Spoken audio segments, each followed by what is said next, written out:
there, listeners. Thanks again for tuning into Sin's Workshop. Hope you're having a wonderful day. So today we're going to be talking about The Counselors by Jessica Goodman. Sorry.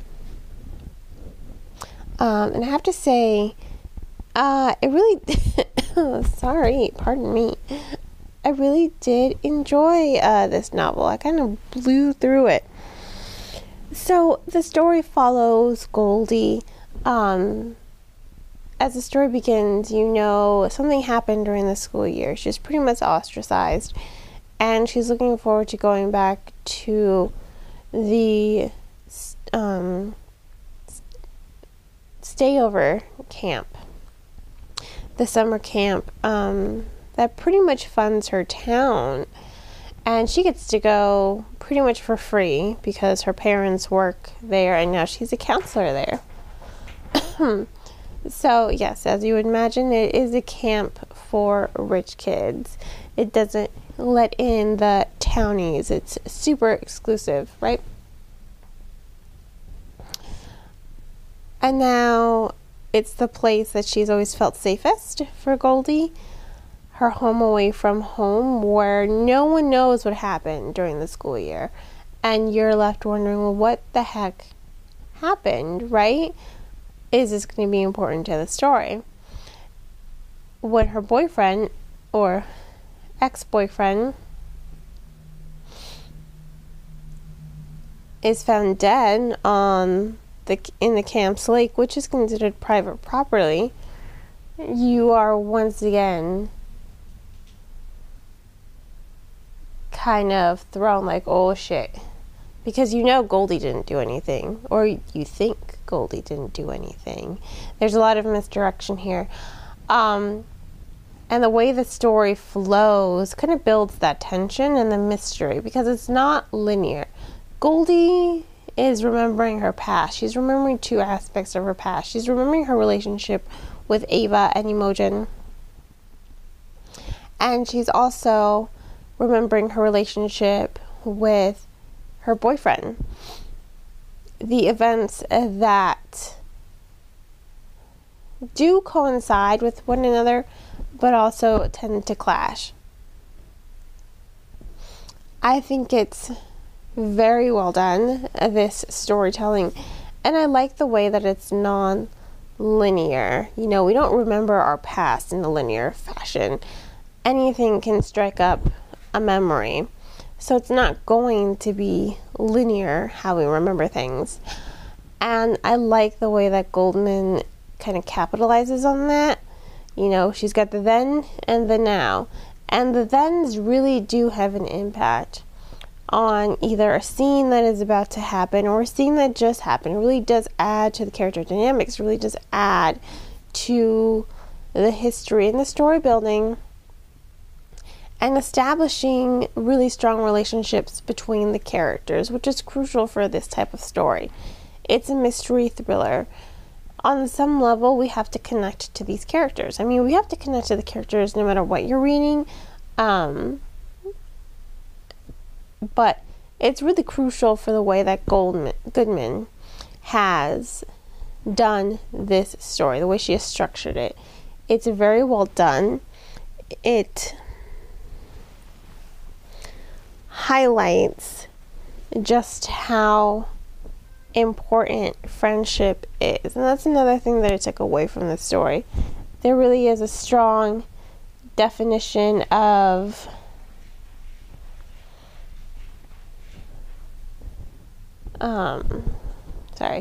strong definition of a female friendship. You've got three friends, Imogen, Ava, and Goldie. And what works really well with the story is the fact that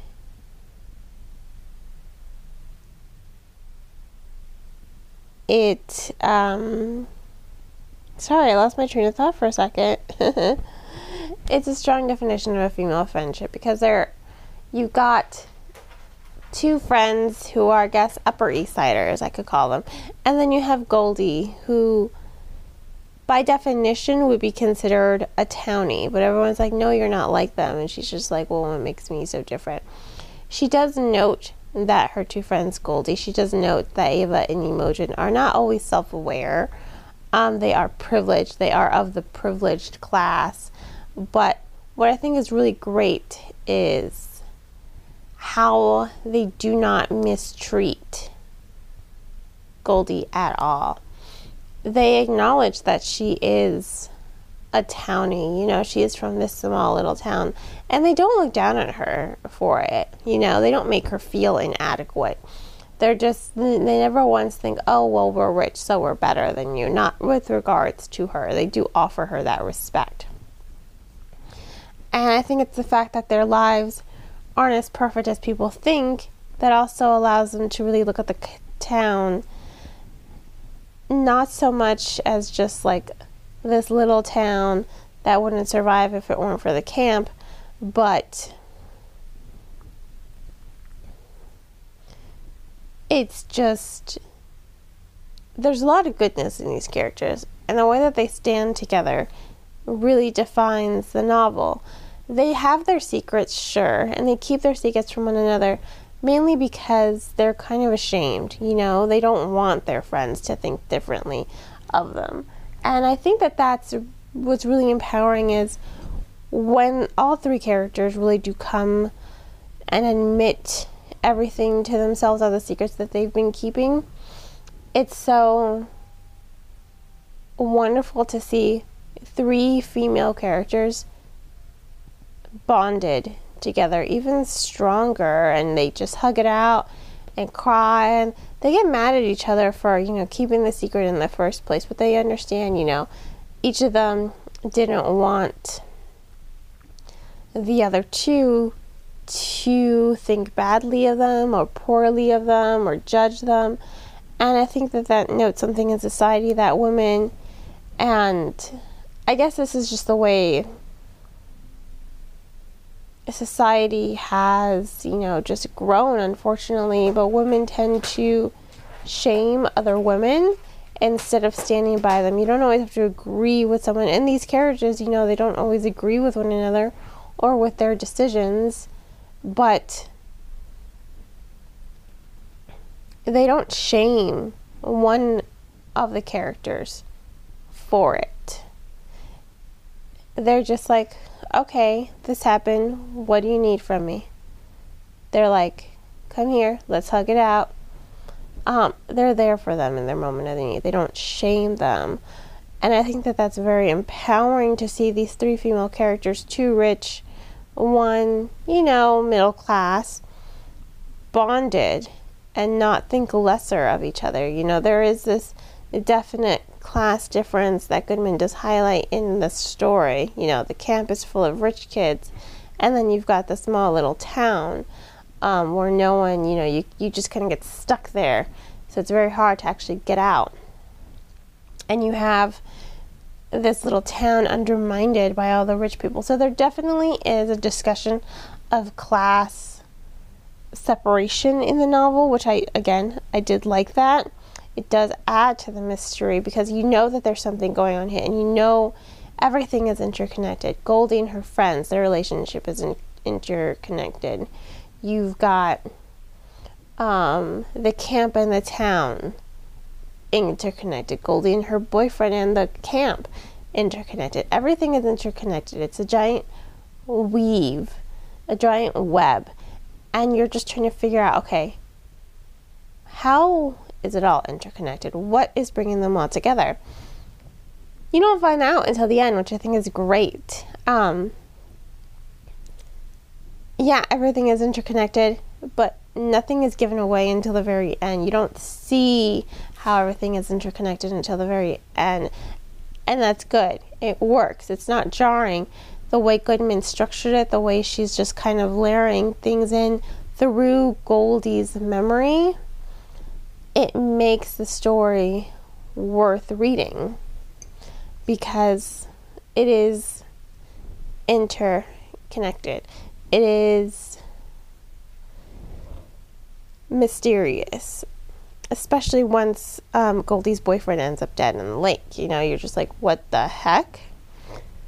Like, one chapter ago he was alive and now he's not? What? So the web of mystery is there, and it's unpredictable. Like, the ending, didn't even see it coming. Those characters were not even number 1.